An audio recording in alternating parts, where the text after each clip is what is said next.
Welcome back to Project Seawolf. Let's start putting this boat back together. I took the panels that we had laminated before, and some of these panels were going to have some hatches through them. So this hatch that I'm working on right now is for the anchor locker access, and there's a hatch that is going to go in the middle, and I'm going to save this cutout bit for some future projects.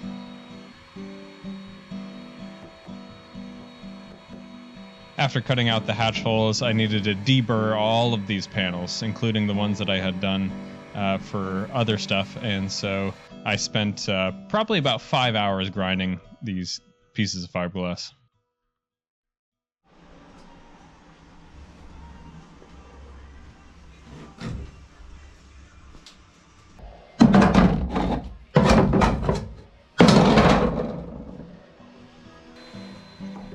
Another hatch that I wanted to make the hole for was the access hatch for the anchor locker drain controls. And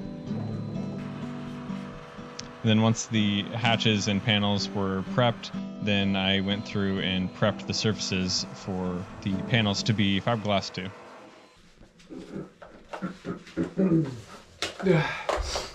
All right, done a ton of prep work tonight, and we're gonna come back in the morning and do all the epoxy work all in one go. All of these panels are all ready to go.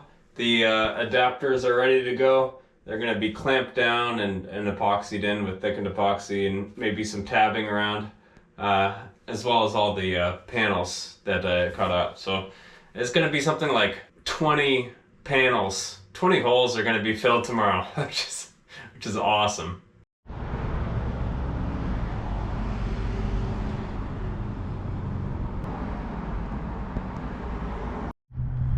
Well, one thing I haven't showed yet, I was poking around back here the other day and found some pockets in where the rudder shaft goes. And these pockets were full of very stinky seawater. So there is some blistering in the hull that I've found as I've been working on a little bit of the bottom, what I can get away with.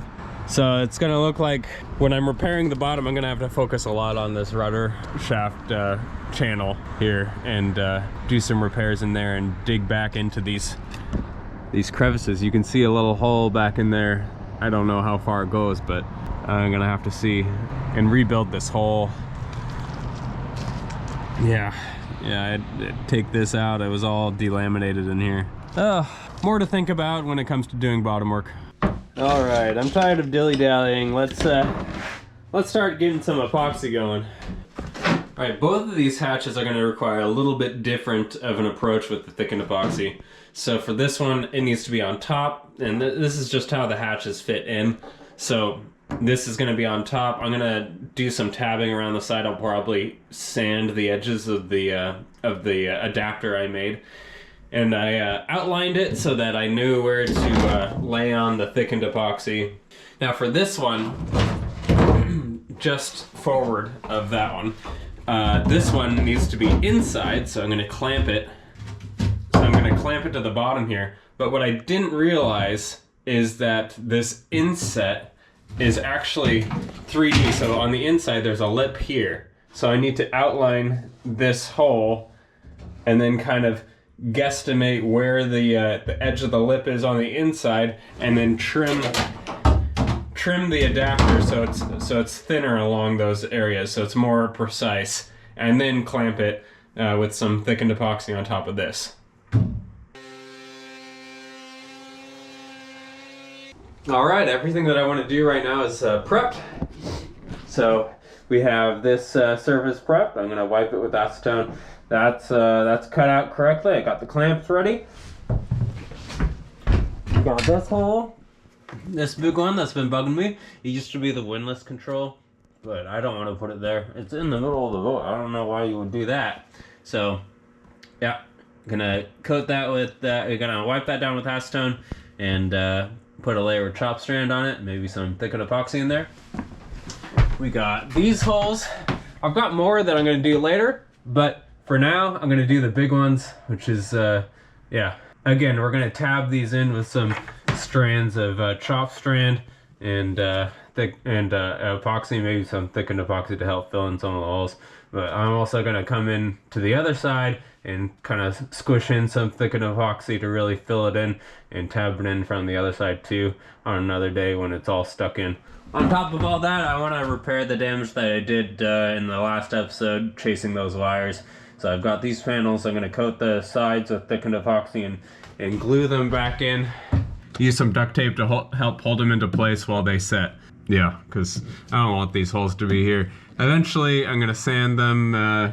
In the future, I'm probably going to do some fairing around the cuts when the panels are back in here, and sand it nice and smooth, and then paint it over when I redo the interior. For this project, I'm using Total Boat, a 2-part epoxy. Again, the whole process is we used 1/4-inch Divinycell foam sandwiched between bi-axial roving, again with Total Boat 2-part epoxy. Fit those panels into the holes that they're going into, wetted them with thickened epoxy after I cleaned them up with some acetone, and that first layer of epoxy just helps the fiberglass stick to it first, and then once the fiberglass is on, then gently pressing it in and soaking it with a brush. It ends up looking like wet toilet paper against the fiberglass.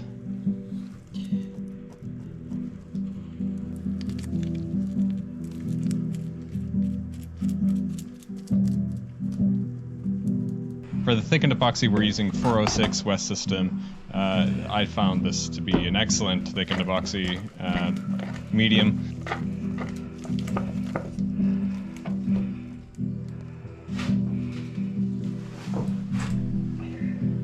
Then kind of applied it like a sealant kind of around the adapter areas, making sure that there was just kind of like a 1/4 inch of thickened epoxy to be pressed down into with these adapters.